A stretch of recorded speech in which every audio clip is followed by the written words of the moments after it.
Hello everyone and welcome to this interesting session on deep learning with Python. Let's have a quick look at the agenda of this session.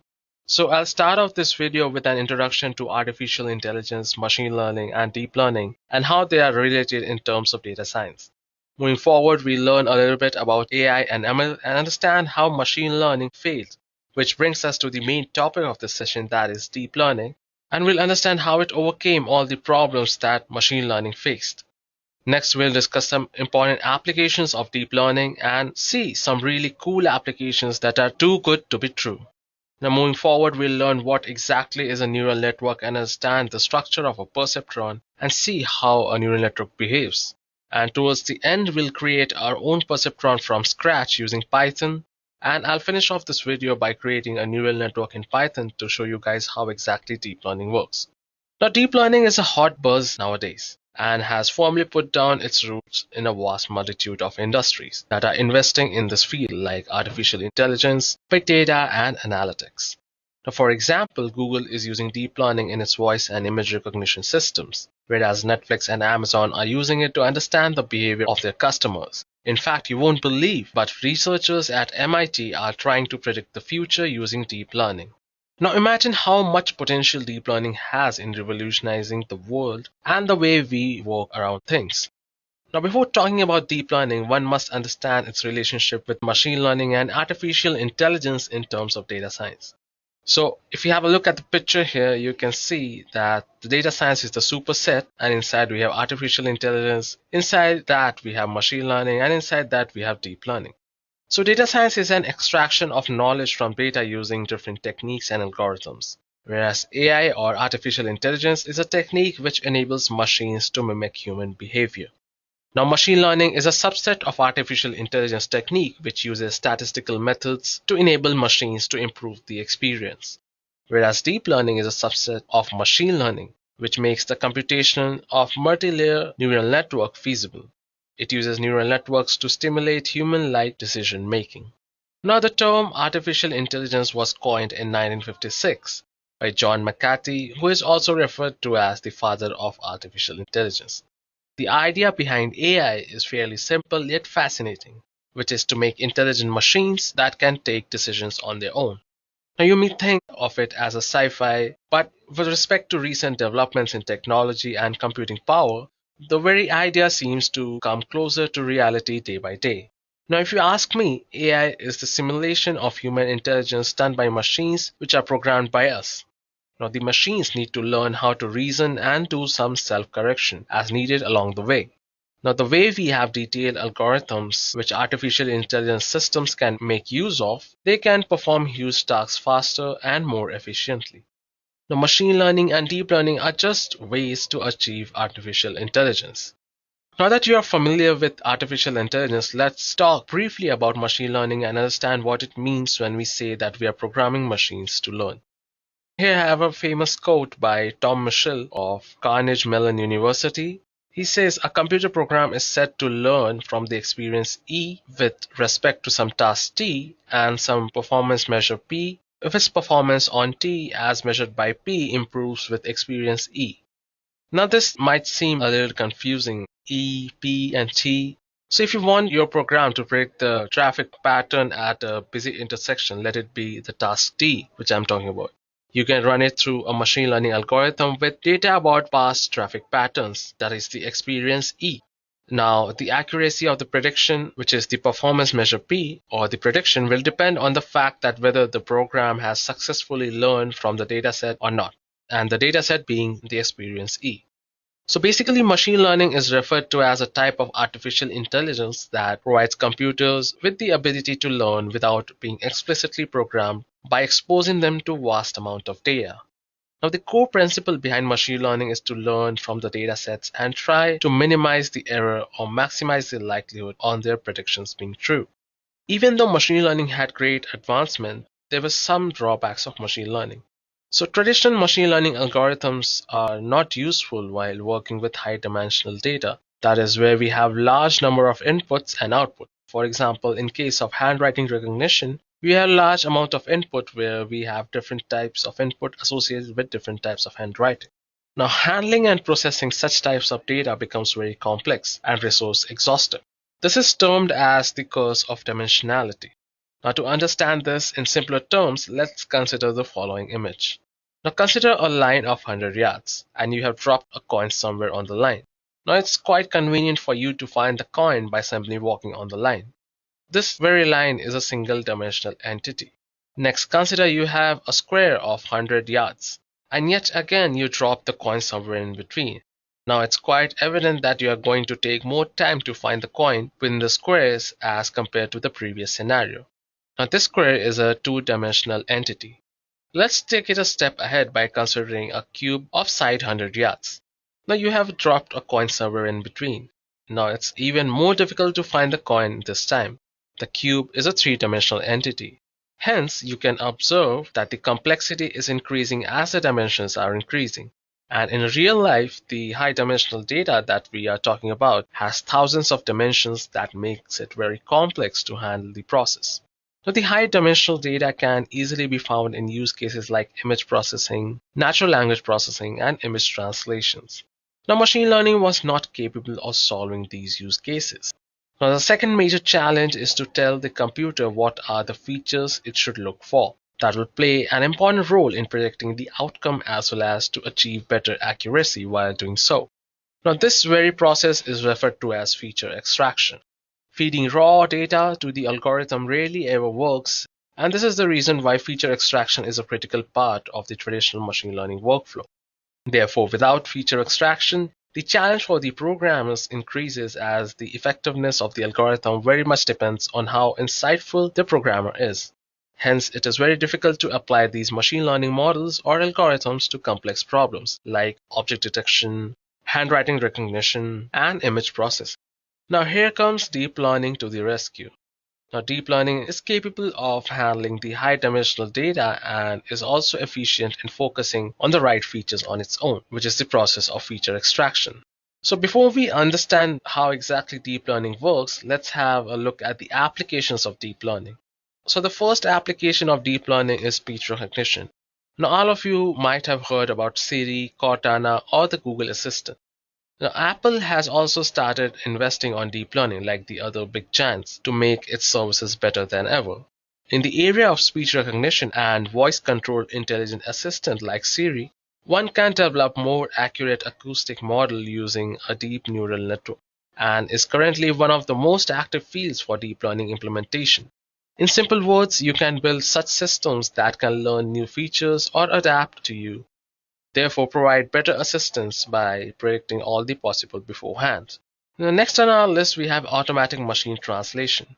So we all know that Google can instantly translate between 100 different human languages, and that too very quickly as if by magic. The technology behind Google Translate is called machine translation and has been a savior for people who cannot communicate with each other because of the difference in speaking of language or because of some language barrier. Now, you would be thinking that this feature has been there for a long time, so what's new in this? Now, let me tell you that over the past 2 years, with the help of deep learning, Google has totally removed the approach to machine translation in its Google Translate. In fact, deep learning researchers who know almost nothing about the language translation are putting forward relatively simple machine learning solutions that are beating the best experts built language translation systems in the world. Text translation can be performed without any pre-processing of the sequence, allowing the algorithm to learn the dependencies between words and their mapping to a new language. Stacked networks of large recurrent neural networks are used to perform these kind of translations. Next, we have instant visual translation. So as you know, deep learning is used to identify images that have letters and where the letters are on the scene. Once identified, they can be turned into text, translated, and the image recreated with the translated text. This is often called instant visual translation. Now imagine a situation where you have visited any other country or any other place whose native language is not known to you. Well, no need to worry. Using various apps like Google Translate, you can go ahead and perform instant visual translation to read the signs or the shop boards written in another language. Now, this has been possible only because of deep learning. Now, if we talk about automated self-driving cars, it's not something which isn't there. It's very well there and people are using it. Now, Google is trying to take their self-driving car initiative known as Waymo to a whole new level of perfection using deep learning.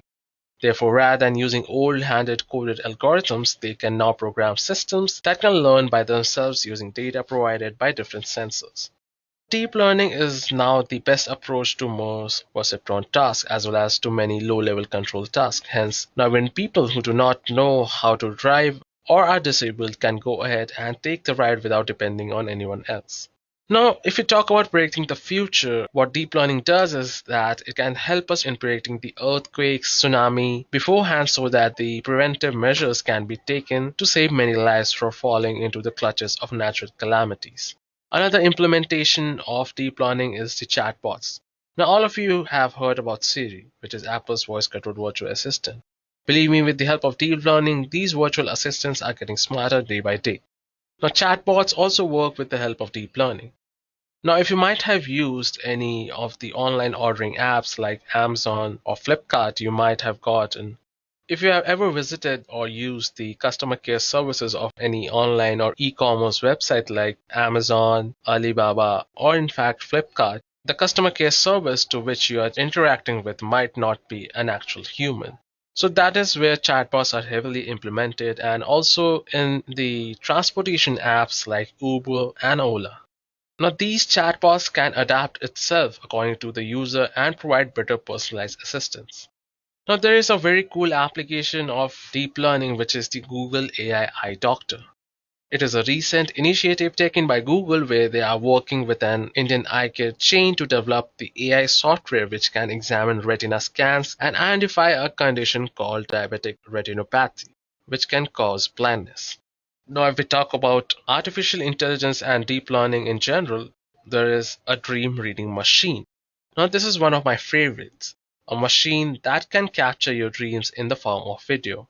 With so many unrealistic applications of deep learning we have seen so far, I was not surprised to find out that this was tried in Japan a few years back on 3 test subjects and they were able to achieve close to 60% of accuracy. That is something quite unbelievable, yet true. Now, let's move ahead in this deep learning tutorial and understand how deep learning works. Now, basically, deep learning mimics the way our brain functions. That is, it learns from experience. As you know, our brain is made up of billions of neurons that allow us to do amazing things. Even the brain of a 1-year-old kid can solve complex problems which are very difficult to solve even using supercomputers. For example, recognizing the face of their parent and different objects as well, discriminating different voices, and even recognizing a particular person based on his or her voice.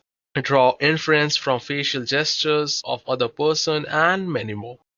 Actually, our brain has subconsciously trained itself to do such things over the past years. Now the question arises, how deep learning mimics the functionality of a brain? Well, deep learning uses the concept of artificial neurons that functions in a similar manner as the biological neurons present in our brain. Therefore, we can say that deep learning is a subfield of machine learning concerned with algorithms inspired by the structure and function of the brain called artificial neural network. Now let us understand the functionality of the biological neuron and how we mimic this functionality in the perceptron or an artificial neuron. Now, if we focus on the structure of a biological neuron, it has dendrites, which is used to receive the inputs. Now, these inputs are summed in a cell body, and using the axon, it is passed on to the next biological neuron as shown in the above image. Similarly, a perceptron receives multiple inputs, applies various transformations and functions, and provides an output. Now, as we know that our brain cell consists of multiple connected neurons called the neural network, we also have a network of artificial neurons called perceptrons to form a deep neural network. Now, one can categorize all kind of classification problems that can be solved using the neural networks into 2 broad categories. One is the linearly separable problems, and the second one is non-linearly separable problems. So basically, a problem is said to be linearly separable if you can classify the dataset into 2 categories or classes using a single line. For example, separating cats from other groups of cats and dogs. On the contrary, in case of non-linear separable problems, the dataset contains multiple classes and requires non-linear line of separating them into respective classes. You guys might be familiar with AND gates. I will be using this as an example to explain how perceptron works as a linear classifier.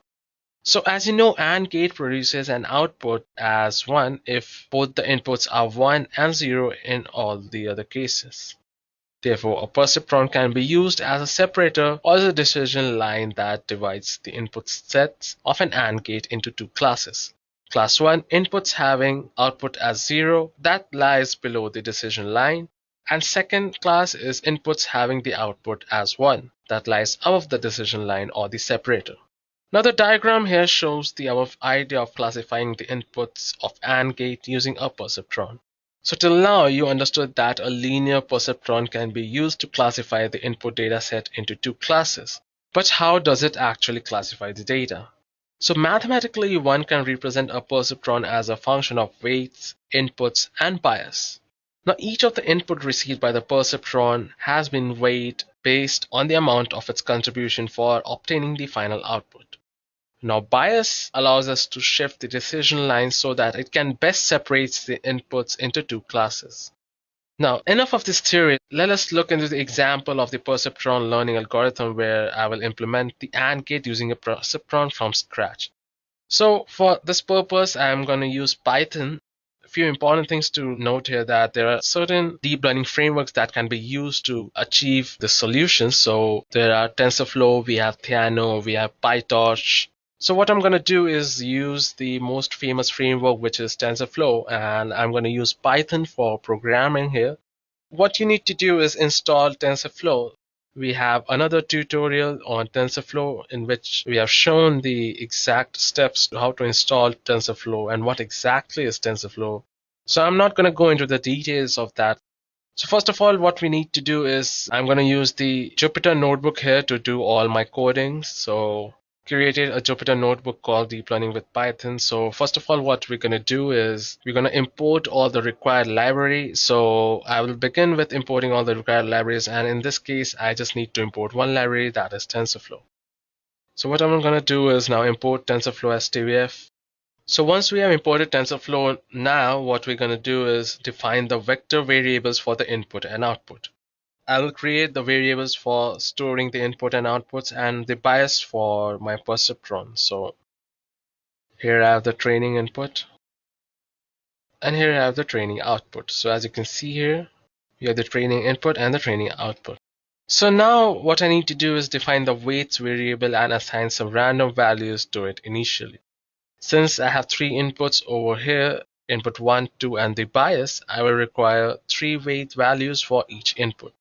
So what I'll do is I'll define a tensor variable of the shape 3 cross 1 for our weights that will be initialized with random values. Now, one thing important to note here is that in TensorFlow, variables are the only way to handle the ever-changing neural network weights that are updated with the learning process. Now next what we're going to do is we're going to define the placeholders for input and output. Now in TensorFlow, you can specify placeholders that can accept external inputs on the run.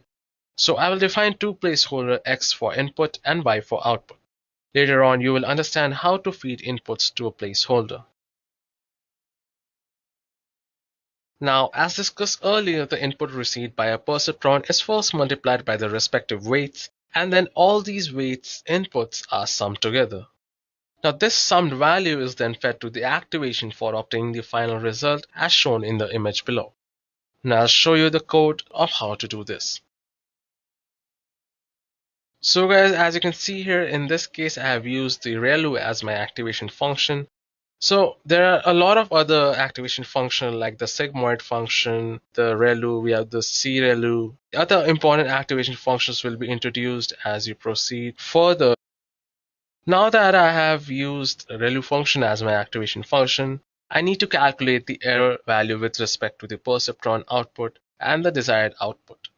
So generally this error is calculated as the mean squared error, which is nothing but the square of the difference of perceptron output and the desired output. So this will be our loss. Now, another thing important here to note is that what we need to do is minimize the error. So TensorFlow, the deep learning library, provides optimizers that slowly change each variable, that is the weights and the biases, in order to minimize the loss in successive iterations. Now, one of the most simplest optimizer available here is the gradient descent or optimizer, which I'll be using in this case. So guys, if you want to know more about the gradient descent optimizer and how exactly a neural network works, go check out the gradient descent video which is posted by Edureka, the link to which I'll share in the description box below. So in case if you want to know more about the mathematics, the exact mathematics of how the gradient descent works, and what exactly is the purpose of a perceptron when we are talking about minimizing the error, you can check out that video. So as you can see here, I have used the gradient descent optimizer. Now next step, what I'm going to do is initialize the variables. So another important thing to note down here is that the variables are not initialized when I use the tf.variable method.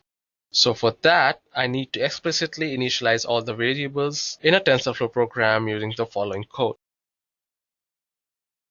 So as you can see here, I have init, and I'm going to use the tf.globalvariables._initializer. That will initialize all the variables that I have placed under the tf.variable. So let me run it.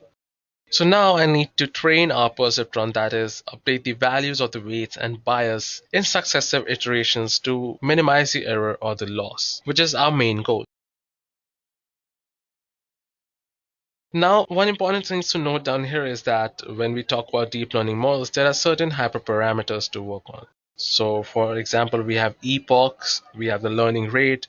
As you learn more about deep learning, how the neural network works, what are the other possible parameters or the hyperparameters used.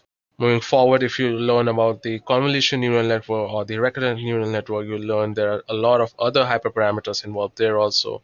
So here I've just used the epoch, which is the number of iterations which I'm going to do to train this particular model. So for me, the epoch is 1000. So I'm going to use for I in range of 1000. I'm going to run this session and calculate the cost. And let's see exactly what's the output of this model. As you can see, we already have the output and it's increasing 100, 200, 300, 400, 500, 600, 700. And finally, as you can see here, we already have the output here till 999 epochs.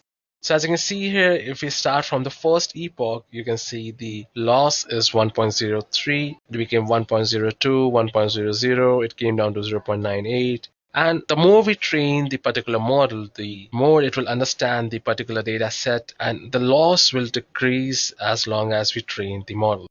If we have a look at the loss at the 999th or the 1000th step, as you can see, 1000th epoch, so the loss is 0.0003.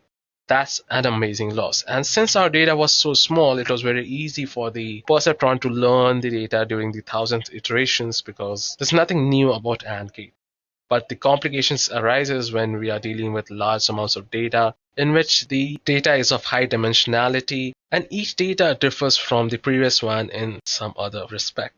So this is how you create a perceptron using Python. In TensorFlow, you can use other deep learning frameworks as well, which work with Python via PyTorch. So this was a single perceptron on which we did the coding and understood how exactly it works and mimics the human neuron which takes on decisions. So as I mentioned earlier, our brain has a network of these neurons which is known as the neural network. So let's move ahead with this deep learning video to understand how a deep neural network looks like. So as you can see in the image above, deep learning works as follows. At the lowest level, the network fixates on patterns of the local contrasts as important. Now the following layer is then able to use those patterns of local contrast to fixate on those things that resemble eyes, nose, and mouth. Finally, the top layer is able to apply those facial features to face templates, and a deep neural network is capable of composing more and more complex features in each of the successive layers. Now, one important thing here to note down is that we have not explicitly mentioned what to look for. So this is one of the amazing features of deep learning, is that it automatically attracts the features which are important for the dataset to categorize the photos, the videos, or whatever be your input data. So have you ever wondered how Facebook automatically labels or tags all the persons present in an image? So well, Facebook uses deep learning in a similar fashion as stated in the above example I showed. Now you have realized the capability of deep learning and how it can outperform machine learning in those cases where we have very little data, very little idea about all the features that can affect the outcome. Therefore, deep neural network can overcome the drawbacks of machine learning by drawing inferences from the dataset consisting of the input data without proper labeling. Now, let's understand another deep learning use case. So now if we talk about this example of this image recognition, here we are passing the high dimensional data to the input layer first to match the dimensionality of the input data. The input layer will contain multiple sublayers of perceptrons so that it can consume the entire input. The output received from the input layer will contain patterns and will only be able to identify the edges of the images based on the contrast level. This output will be fed to the hidden layer 1, where it will be able to identify various face features like eyes, nose, ears. Now, this will be fed to the hidden layer 2, where it will be able to form the entire face. Then the output of layer 2 is sent to the output layer. Finally, the output layer performs classification based on the result obtained from the previous and predicts the same. Now, let me ask you a question. What will happen if any of these layers is missing or the neural network is not deep enough? Now, the answer to it is very simple. We will not be able to accurately identify the images. Now, this is the very reason why these use cases did not have a solution all these years prior to deep learning. Just to take this further, we will try to apply deep learning networks on the MNIST dataset. Now, the MNIST dataset is a very popular dataset which consists of around 100,000 training samples and 10,000 testing samples of handwritten digits. Now, the task here is to train a model which can accurately identify the digits present in the image. Now, to solve this use case, a deep network will be created with multiple hidden layers to process all the 60,000 images pixel by pixel. And finally, we will receive an output. The output layer will be an array index 0 to 9, where each index corresponds to respective digit. Index 0 contains the probability of 0 being the digit present on the output image. So guys, if you want to dig deep into a neural network and want to know how exactly this MNIST dataset works, Edureka has another video on this artificial neural network and how exactly it works on this particular data set. So I'll leave the link to that video in the description box below. Let's get ahead and understand how exactly we can code this in Python. So first of all, what we're going to do is from future import the print function. So what it will do is it will help us in reducing the errors which are caused by version mismatch, and it helps a lot when you are coding in deep learning because every now and then we have another deep learning framework or we have new frameworks and libraries coming up which creates a problem while we are working with old data or old data sets, and MNIST being one of the earliest big data, or what we can call it as a huge data set. So working on it might create a little bit of problems while working in Python. What we need to do is use the future import print function. So next what we're going to do is import the MNIST data. Now we can import the MNIST data if you have it saved in your PC, but what TensorFlow does is that it provides certain examples and tutorials, and inside that we have the data of MNIST. So what I'm going to do is import it from tensorflow.examples.tutorials. So next what I'm going to do is import TensorFlow STF and import matplotlib, which is the Python library for plotting the plots. We're going to use the matplotlib.pyplot. So as you can see here, we have a certain warning, but there's not an error just because we use the from future import print function. Once we have imported TensorFlow and matplotlib, so next what I'm going to do is initialize the parameters, which are the learning rate, the training epochs. We have the batch size of 100. So here I'm going to take a batch size of 100 because initially you need to train it with a small example and then move forward. Like you can change the batch size to 1000 and 10,000, but it will delay the process of learning. These things you have to keep in mind is that the hyperparameters which I'm talking about are the learning rate, the training epochs, and the batch size. These all need to be calculated and be taken care of by you. And that is where most of the data scientist roles comes in. So the major role of a data scientist is to decide the value of these parameters, how exactly to initialize these variables so as the model would be perfect to run. Next, what I'm going to do is initialize the network parameters. So in the image earlier, we saw that we had two hidden layers, one input layer, and we have one output layer. What I'm going to do is create two hidden layers which have 256 number of perceptrons. This number is arbitrary. You can use any number of perceptrons in a particular single layer. It depends on you. For input layer, I'm going to use 784 input because the image shape is 28 into 28 and that equals 784. So it will be 784 pixels. And the output classes or the output layer, which will be 10, because as you know, the MNIST tool classes are 0 to 9, which are 10 digits. So let me initialize this for you as well. I'm going to use the network parameters here. So as you can see here, I've even mentioned it in the code here as the first layer of number of features 256. So as you can see, the MNIST data input of the image shape, the size of the image is 28 into 28 pixels, which makes it 784. So that will be our input layer, the number of perceptrons in the input layer. So after that, what we're going to do is create a TensorFlow graph, and we're going to use the placeholders X and Y we're going to create. So one is for the input, one is for the output, the placeholders. Now next step, what we're going to do is create our model. So for that, what we're going to do is create the hidden layers. So if you have a close look at the definition of this multi-layer perceptron, so that we have the input X, we have the weights and the biases. So the layer 1, in which we have the matrix multiplication of X into the weights and the biases. And then again, we are applying the NN, which is the tf.nn, which is the TensorFlow.NeuralNetworks.ReLU.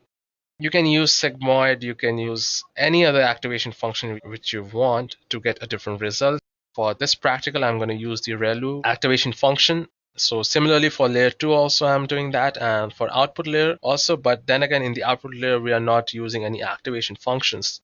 There we're going to do only the matrix multiplication. So one thing here to notice is that for the layer 2 the input is layer 1, and for the output layer the input is layer 2. We need to store the layer weights and biases. So for that, we're going to create the weights and biases for each of these particular layers. So here we have H1, H2, and out, which are the weights for these H1, H2. We have the biases. So next, what we're going to do is construct a model, and we're going to use the multi-layer perceptrons in which we have the X as the input and the weights and biases. And we're going to name this as PRED, predict. So next, our step is to define the loss and the optimizer. So as I mentioned earlier, when we are talking about perceptrons, so the main goal is to reduce the cost. So we're going to use the tf.reduce_mean function here. And inside this, what I'm going to use is tf.nn.softmax cross entropy with logist. So if you have a close look here, I'm going to use the tf.reduce_means so that we can reduce the cost. We're using the neural network softmax cross entropy function here, and for optimizer we are using the Adam optimizer. It's up to you. You can use the gradient descent optimizer as well as any other optimizer for training the data and training the models. So what you can see here, we are providing the learning rate, and in the optimizer we're going to use the function called minimize so as to minimize the cost using the particular optimizer. So as you can see, we have a small warning, major versions mismatch. That's cool because it's not creating any error as of now. So once again, what we're going to do is initialize all the variables. So we're going to use the tf.global_variable initializer.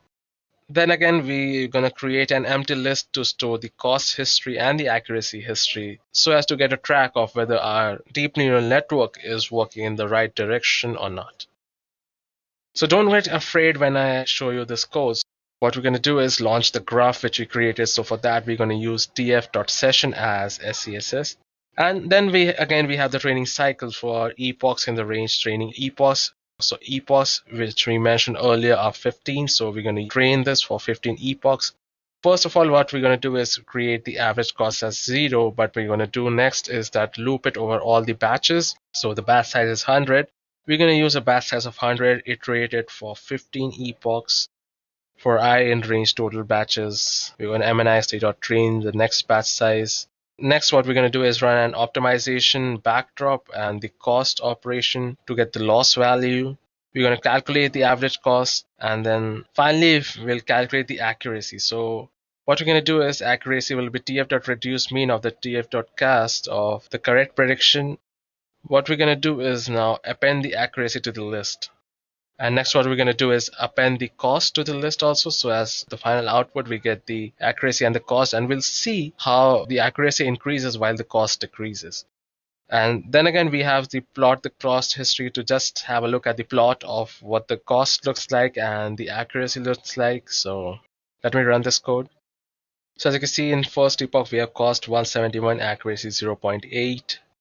Second epoch the cost has reduced to 41 from 171. So you can see we have already reached the accuracy of 0.92. On the fifth epoch it's 0.925. So as you can see here, as the cost is decreasing, the accuracy is increasing, because that's the main goal of any deep neural network, is to decrease the cost and increase the accuracy. So till epoch 8, you can see it's 0.93 and the cost has reduced to 5 now. The hyperparameters, what we talked about, the epochs, batch size, and if we talk about the number of perceptrons in the layers, these parameters should be chosen wisely, and that is where the experience of a data scientist comes in, as in the data scientist has an experience, and this thing can only be achieved with lots of practice. So as you can see here, the optimization has finished, and you can see the first graph here is of the cost. So it initially started with 171 and it came down all the way to 0.9. And as you can see, at the same time, the accuracy started from 0.86 and it has reached all the way to 0.947, almost 0.95, that is 95%. So guys, this is it for today's session. I hope you guys came to know what exactly is deep learning, how artificial intelligence, machine learning, and deep learning are connected in terms of data science as we speak, how artificial intelligence is a subset. Now machine learning is a subset of artificial intelligence and deep learning is a subset of machine learning, and how exactly a perceptron works, the idea behind a neural network mimicking the human brain, how you can create your own perceptron from scratch, how you can create a neural network from scratch using Python and the other deep learning frameworks. So guys, that's it for today's session. I hope you enjoyed this video, and if you have any queries regarding this video or in general, please leave it in the comment section below and we'll revert to it as soon as possible.